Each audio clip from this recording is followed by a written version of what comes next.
तारीख थी 8 दिसंबर 2021 की। सुबह का वक्त था।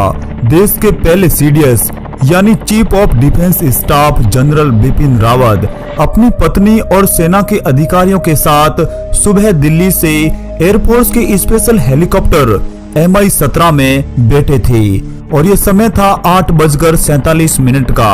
इस पूरे दल में 14 लोग सवार थे। इन्हें अपने नियत समय पर तमिलनाडु के सुलूर एयरबेस पर उतरना था। दोपहर के 11:34 पर तमिलनाडु के सुलूर एयरबेस पर इस हेलीकॉप्टर ने सही सलामत लैंडिंग की थी। यह जगह तमिलनाडु में थी और फिर इसी सुलूर एयरबेस से सीडीएस सहित पूरे दल को तमिलनाडु के ही वेलिंगटन जाना था। असल में तमिलनाडु के सुलूर और वेलिंगटन के बीच की दूरी 87 किलोमीटर थी। असल में बिपिन रावत और पूरे दल को ऊटी के पास ही मौजूद Wellington defence services staff college में एक लेक्चर देने के लिए जाना था। उसके बाद ये हेलीकॉप्टर 11:48 पर सुलूर एयरबेस से वेलिंगटन के लिए रवाना हुआ था। थोड़े समय बाद ही तमिलनाडु का नीलगिरी जिला आता है, जो कि एक घना जंगल था।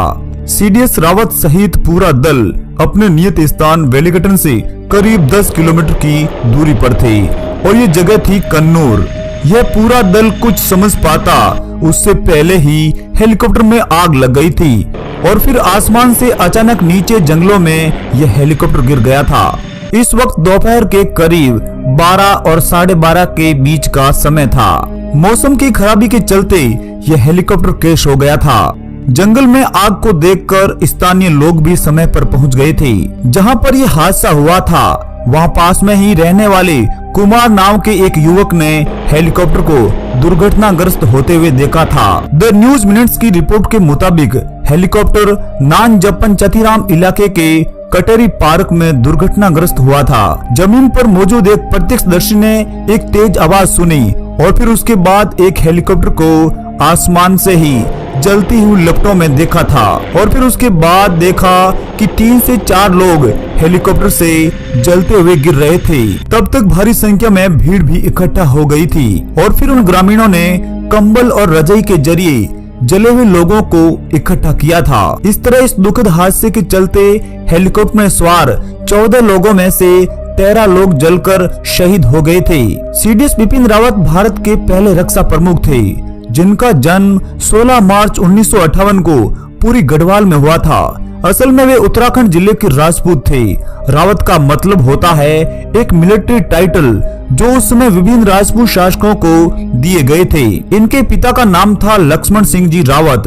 उन्होंने भी सेना में रहकर देश की सेवा की थी और लेफ्टिनेंट जनरल पद से रिटायर हुए थे। सीडीएस बिपिन रावत सेना में उस समय भर्ती हुए थे जब वे 20 साल के थे और ये समय था 1978 का। उन्हें 11वीं गोरखा राइफल की 5वीं बटालियन में पहली बार नियुक्ति मिली थी।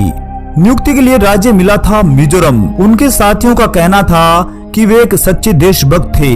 उन्होंने हर वक्त खुद से पहले अपने देश को रखा था। हर एक्टिविटी में वे हमेशा अव्वल आते थे।